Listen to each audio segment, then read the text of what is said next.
Hey everybody, this is the Jersey Comic Crew. Right now you're watching our reaction to the PlayStation 5 showcase. We got pricing on the consoles. We have crazy things that happened afterwards that made me very, very sad. Find out in this episode right now.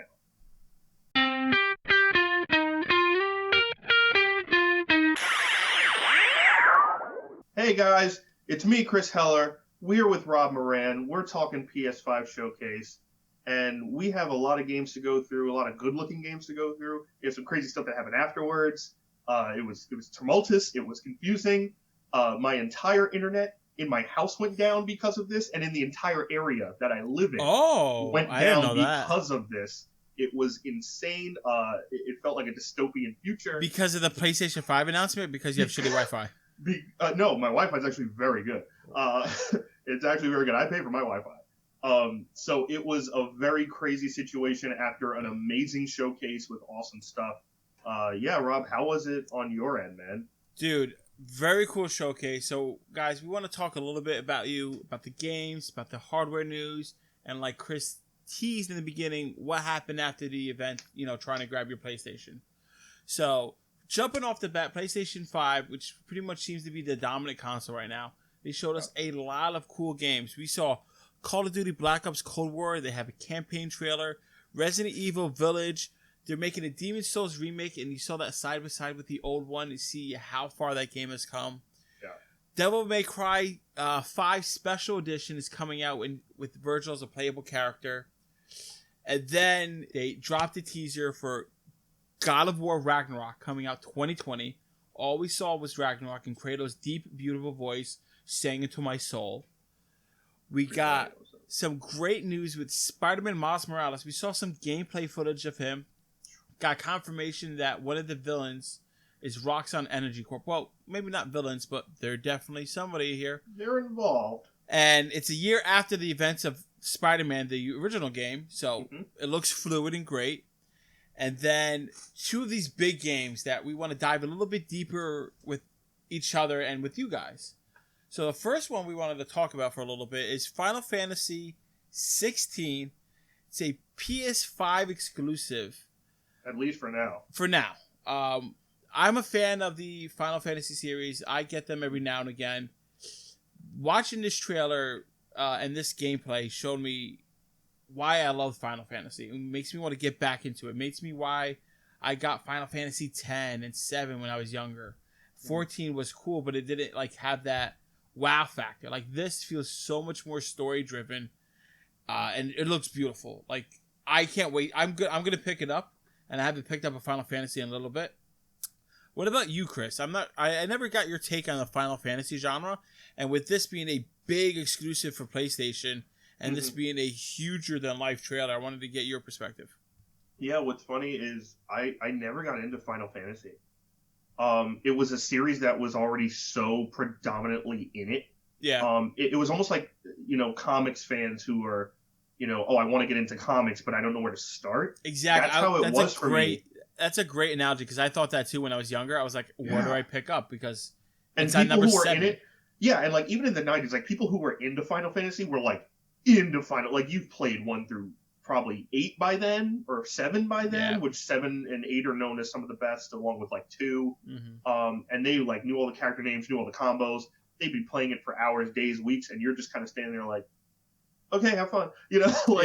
I never got into it. I respect the franchise a lot. Square Enix made their take on it, which also gave us Kingdom Hearts, which I am a huge fan of. Yeah. Square Enix obviously gave us the Avengers game recently, and they have Tomb Raider right now under their belt. So, Square Enix is the company of Final Fantasy, and Final Fantasy used to be PlayStation exclusive. So, correct. This is a really big deal, and for that to be the first game of this showcase to drop a banger like that, even for a guy who's not a Final Fantasy guy, I still was they're announcing this on this showcase, and it's exclusive for at least right now. That's a big deal. Yeah, it definitely kind of solidified their place in the console wars, right? They're like, oh, you thought we were good because we had God of War rumors, Spider-Man. Oh, boom, Final Fantasy, just exclusive. Banger. Immediately, right off the bat. Now, moving on to the next game I want to touch a little bit upon. Hogwarts Legacy 2021, Chris. Now, this game kind of looks like the game we always wanted when we were growing up, right? You're your own character in Hogwarts, and like you could pick. From my understanding, you could like discover what's going on in Hogwarts. You're your own person. You get to be in your own house. Like this looks really cool, man. Yeah, this looks awesome. And for a franchise like you and I both are big Harry Potter fans. I read the books as a kid. I've read every book I've seen. I haven't seen all the movies.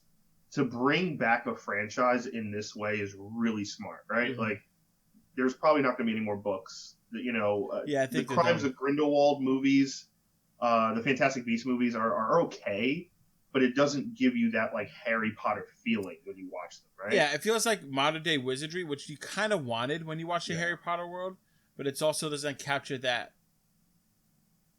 awe factor, that magic. Essentially. Yeah, it doesn't, and even though it's like older than Harry Potter, right? It's like before right? that series in the modern world, it just doesn't capture that essence of it that I felt as a kid that you did. Every road trip I was reading that book if I wasn't playing a Game Boy. But this game looks amazing. I'm very excited for this game. Right now, for me, this is a game I'm definitely going to pick up because I've never seen anything like it, and also it's a game that, besides like Lego Harry Potter, there hasn't been many games in that realm, right? And this is a way to revitalize a franchise. I remember playing one of the Right. Harry Potter games, I think for Game Boy Color. Or not Game Boy Color, They Game made Boy like Advance. the book/movie games, right? Yeah, Like, and you would walk around. I remember they were hard as a kid, or it just wasn't smooth, and I didn't really like it. Like this to me feels like the first time, like, oh, I want to get into the wizarding world. And I feel like this could open a new genre of Hogwarts and Harry Potter and all of that world, because you can follow the adventures of your own character or like this character's story, and it touches a whole different side of it. And like you get the movie sides, you have the books, and now the gaming side, which could be its own unique story. It doesn't have to touch anything with the main franchise. I think it's going to be a win. Are you House Gryffindor, Chris, like me? Oh, absolutely. There we I've taken go. the test. I'm totally Gryffindor. But also the aspect of storyline for a game that's set like 100 years almost before Harry Potter, right? Yeah, it was like the 1800s, I think, right, or something. Yeah, it's like the late 1800s, and we know some people are still around at that time, right? I think Dumbledore would be really, really young. Yeah, he's a kid. Well, not really, really young, but yeah, really, really young. He's like supposed to be like 130 something or 60 something when he dies. So it's kind of setting your own story in this world. So I'm gonna go with big RPG elements, probably a massive online community if they can build it up correctly. Hopefully. I'm really interested to say, like, to make my own decisions too. Like, do I get to kind of set a class schedule where I go in and I'm like, oh, I got potions third period, and I got defense against the dark arts fourth, and then I have Quidditch practice. I like that. I know I need another trailer to know more about the story. This kind of was like a tease of like all the cool things that you wanted to see in Harry Potter. Yeah, I'm excited. I can't wait for it. I want to find out what this dark like society almost looks like pre-Death Eater cult. Yeah, with the different masks and like they're like, as the trailer, the biggest part of the trailer for me was like you get to find out all these dark secrets about this wizarding world. So will it be stuff that maybe like was unanswered in the books or the movies that may tie into this kind of seamlessly, almost like how they do with Star Wars and Mandalorian and all this other stuff? Yeah, I mean, but I think it's a big chance for world building. It could definitely lay the groundwork for modern day Harry Potter scenarios that we know, like how the Quidditch Cup started, how the Death Eater started, like who was Voldemort's inspiration, like all this kind of crazy stuff. Yeah, that'd be awesome. Moving on, guys. After the game news, they focus more on the console details, so like what's exclusively about it. We did get a price finally, so we know that the digital only version is going to be $400, and the CD version, what is it called? Just the full console version. The full console version. The PS5 console. It's $500. Yeah. I think it's a great price point. I think it's very smart because that's easily obtainable in today's market, because a new PlayStation 4 or Xbox is right around that price anyway. So, maybe $100 more and you get the brand new system. Everybody had the biggest fear, man, that this was going to be $800, $700. I know me and Chris were like freaking out, right? They couldn't. I mean, not with what happened with the PS3 launch and how much of a disaster that was when Xbox came. It was like 300, and Right. PlayStation 3 was like $600. Like, there's no way they could have done that. And in today's climate and today's financial questionable climate, people can't afford that, and a lot of people aren't gonna be able to afford the $500 or $400 version. So it's still gonna be a big thing. But yeah, a lot happened post show. We got this. Wait, before you get into the post. We were talking about that. Yeah. Go for it. Sorry, got ahead of myself. There's one thing I wanted to talk to you guys about. Mm-hmm. So we know with Xbox they have their Xbox Game Pass, right? And that it's pretty much like their streaming service to play all the AAA titles.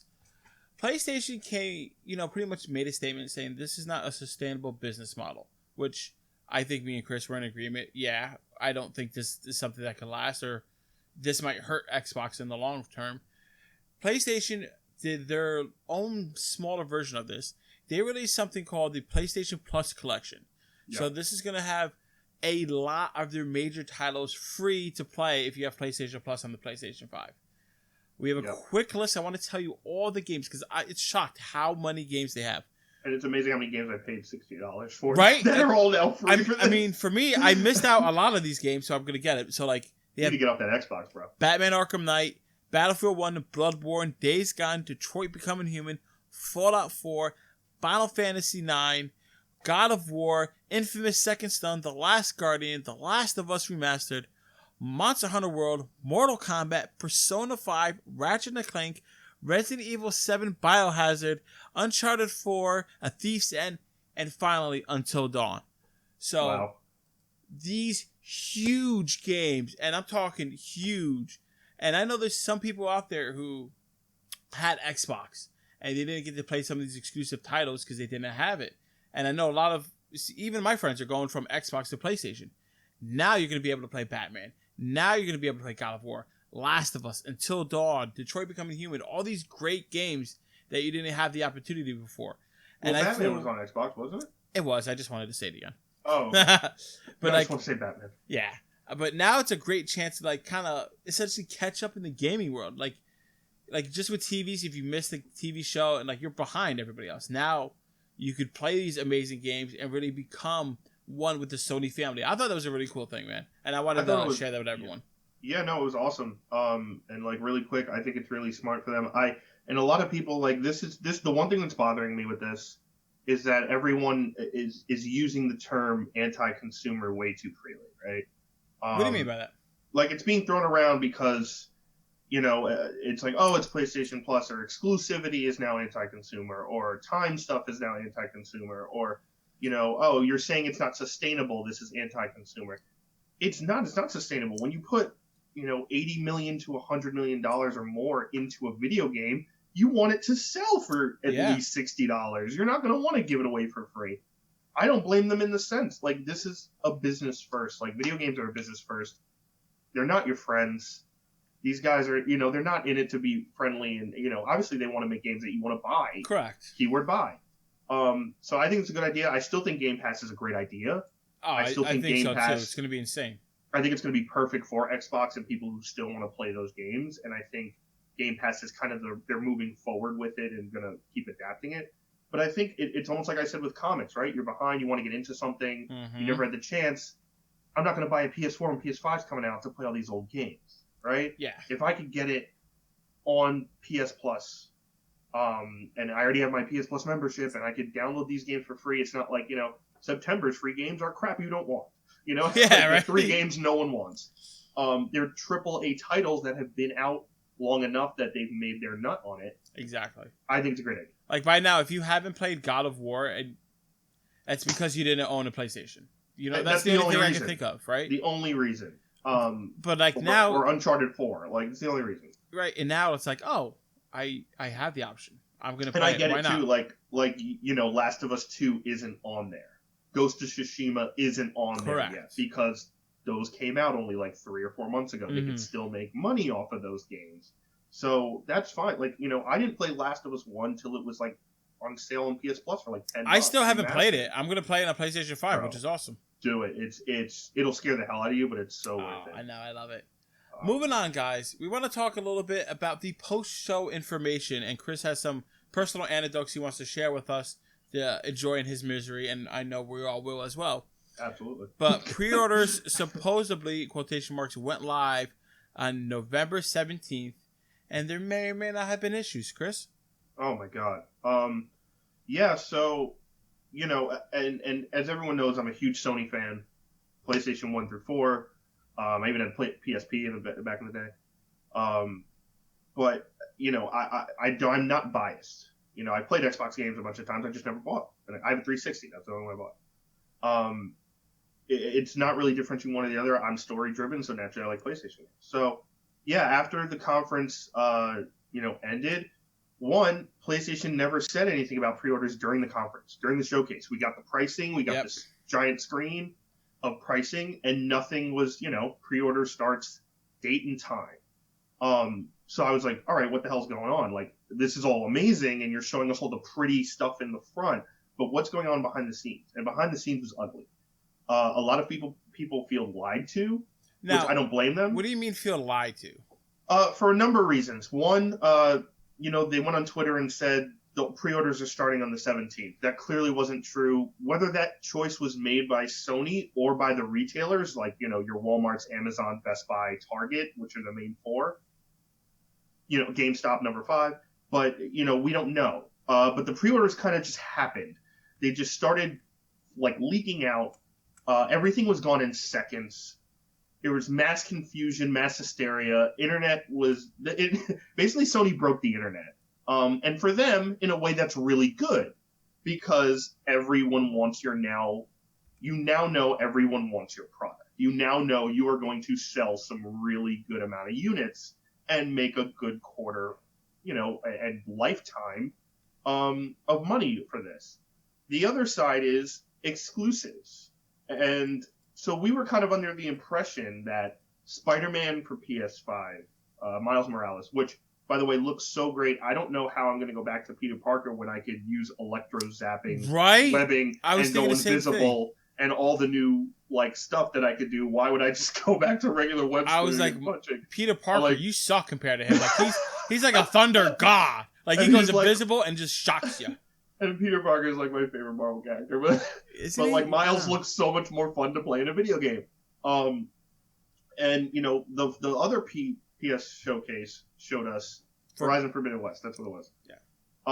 So Horizon Forbidden West, which looks like a PS5 game, they're saying can also be played on PS4. And the same thing with Miles Morales is also going to be a PS4 game. Mm-hmm. Now, before I just throw it over to you, Rob, because I want to know what your opinion is on this 100%. Miles, I get, because it's one of the first games for PS5, and a lot of times those first couple games are going to be on both for the current console and the next-gen console for people who aren't going to afford it yet or aren't going to get the system for another year or two. Mm-hmm. But a game like Horizon, which looks like it was going to push the PS5 as far as graphics and load times and size and color and everything. That being a PS4 game as well is kind of to me I don't feel lied to like a lot of other people. I feel, which is to me a little worse. It's shady, sneaky marketing. Ooh. It's very sneaky tactics where it's we didn't say it wasn't. We just showed it on the PS5 engine, and you're assuming that it's only for PS5, and you're assuming that we're not going to support PS4 for another couple of years, which they're projecting another 2 to 4 years for PS4 support. So that to me, I'm like, well, if you're being this sneaky, why the hell am I supporting you? You know what I mean? So my stance on this, I definitely feel the sneaky aspect, right? It's I didn't say was it. I said it's exclusive to Sony. I never explicitly said PlayStation 5. I think this may or may not have been motivated and caused by COVID, believe it or not. I honestly think it's caused by Xbox. Oh. And hear me out. Wait, let me tell you my COVID reason, and then you tell me your Xbox And reason. I also agree with you with the COVID thing, though. So I think that these two games were intended for PlayStation 5 only. Maybe the exclusion of Miles Morales, like you said, because it's that gap. There's always those few gap games, right? Exactly. But I'm thinking they're hurting for money, like everybody else during this economy due to COVID. They're like, if I release it for PlayStation 4 and PlayStation 5, we're going to double our sales. We're going to get so much more. Consoles are already limited, so that means we're going to sell a limited amount of this game. oh, so many more people have PlayStation and want to play PlayStation 4 and have it. We're just going to be able to sell this game on a grander scale than we even thought we would. So I think I think it's COVID motivated. They're like, all right, we need to double this money to do this. Now, is it sketchy they always had this? Or did they lie to people initially, misrepresent to get more sales? It could have been, but I'm choosing to believe that they released it with the intention of playing PlayStation 5, and they're like, you know what? Let's help us and the fans at the same time. Release it for both systems and make hand over fist. That's what I'm choosing to believe. See, I don't necessarily believe all that, because I think the video game industry, like, Purell and toilet paper, are one of the only industries booming right now due to COVID. Like, video game sales have been way up because everyone's at home and everyone needs some type of entertainment to get them away from, their everyday horrible realities. So, besides like, Netflix and Disney Plus going up and streaming services, video games is also going up. I don't know if Sony, I think Sony has gotten hit with the same thing as Nintendo and Microsoft, but they already know everyone wants a PS5. They already know everyone wants their system. What's your theory with Xbox? I think with Xbox, it's honestly, when Xbox announced that they're going to be, supporting the Xbox One still for years to come, and basically almost all their new library games are going to be for both systems, the fans went, then why the hell are you making a new system? Then why are we paying attention to this? Why?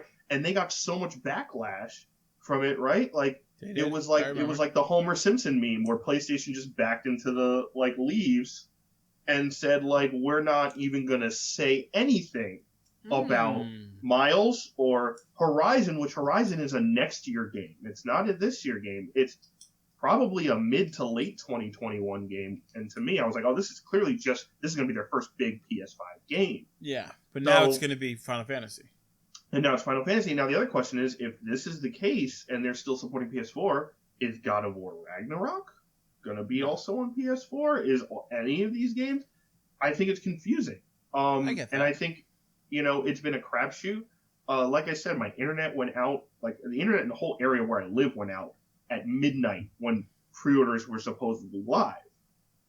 So everything just shut down basically all night, and it was a crapshoot. I haven't gotten a pre-order yet, as well as a lot of you who are watching. I haven't got one either yet. I'm sure I will. Yeah, same. It's not something we're not going to eventually get. Yeah, I'm not too worried. I mean, Christmas is right around the corner. Exactly. I've been good. Santa might get it for me. Have you been good though, Rob? Have you been good? Don't. Yeah. I'm saying I've been good. Just take my word. Guess myself. I don't have the evidence to support that I've been good. Just believe in me. So, and the other thing is too, which I will say I will give Sony credit for. They went back on Saturday. They released a statement. They apologized. They said, yes, the pre-orders, all this is our fault. We apologize heavily. There are more pre-orders. Supposedly, this week there's going to be a lot more pre-orders if you're trying to still find one. I don't know what the hell Walmart's doing. I'm staying away from that 100%. But yeah, it's just been a crapshoot with information, like real detailed information. And also, we might be heading towards, it seems like, $70 games. I'm not too opposed or too surprised at $70 games. No, I'm not saying I'm obviously my wallet's opposed to it. Yeah. I think if $70 games, like kind of like how 50 to 60 went, right? There's going to be in the first couple of years, people don't want to accept it. There's going to be a huge flood of the used game market will be big. Sales markets will be big, but it's not everything's going up to 4K at least. Yeah, for me, I realize what I'm paying for. Happen. I'm paying for the upgrade of the game, and I understand how overworked the people who are making these games, and they need to make the money. Yeah. I'm not opposed. Like, if you were telling me now it's a $60 to $100 jump, I'd be up in arms. A $10 jump, I understand. It's justifiable. And it's not the jump from the 360, PS3, PS4, Xbox One was more of like a half jump, because it's like, yes, all right, whatever HD is now, we're basically perfecting the HD concept. Now it's a huge jump with load times and speeds and even though sometimes it doesn't sound like it. It really is a big jump. So, and to kind of cap all that together in this crazy, video game PlayStation kind of debauchery that happened last week. Microsoft came out today and bought Bethesda. Yes. For $7.5 billion. And holy crap, which is crazy to me in the beginning, because I said this a couple weeks ago. If you watch a couple of our older episodes, I don't believe Phil Spector tells the truth. Like, I feel like that guy's full of crap a lot. Because he's like, he's big on like exclusivity is bad, exclusivity is wrong, and Microsoft just bought $7.5 million worth of exclusivity, including Elder Scrolls, Wolfenstein, big game titles. To be fair, they needed that purchase, right? They needed that purchase, that exclusivity to stay alive. So I'm excited to see what they do with that. I think overall the showcase was great. A lot of cool games. I like the pricing of it. I like the PlayStation Plus collection. Chris, any final thoughts before we say goodbye to the good folks at home? Yeah, I would say, one question, what game that PS5 showed altogether, like from all their PS5 showcases, are you most excited to play right now? Miles Morales Spider-Man. Yeah, I mean, Miles looks awesome. It looks so fluid, and the fact that I could just thunder tackle people, it looks great. And they also have a version. I'm not getting that version. I'm probably just going to get the regular Miles game, but they have a version for $70. Oh. Where it comes with the remastered Spider-Man 1 full game as well as Miles on PS5. And I think they're doing it vice versa too with PS4. I might do that. I think still God of War. Yeah, I mean we wasn't didn't even a see trailer. anything. Just I don't care. The voice alone almost brought. I was like, what? I was like, there's no way they're mentioning God of War. And like Erica was sitting next to me like on her phone while I'm like glued to the TV and like writing everything down, and she's like, "Oh, they're totally gonna mention God of War at the end." I'm like, "No, they're not." And then it came on, and I was like, "Ah!" So yeah, God of War. Guys, we want to hear your thoughts down in the comments below. What was your favorite highlight from this PlayStation showcase? What's the game that you're most excited to get? And more importantly, did you get your pre-order for the PlayStation 5? Let us know how that worked out down in the comments below. As always, I'm Rob Moran. I'm Chris Heller. And we're the Jersey Comic Crew. We'll see you next time. Jersey Comic Crew on YouTube.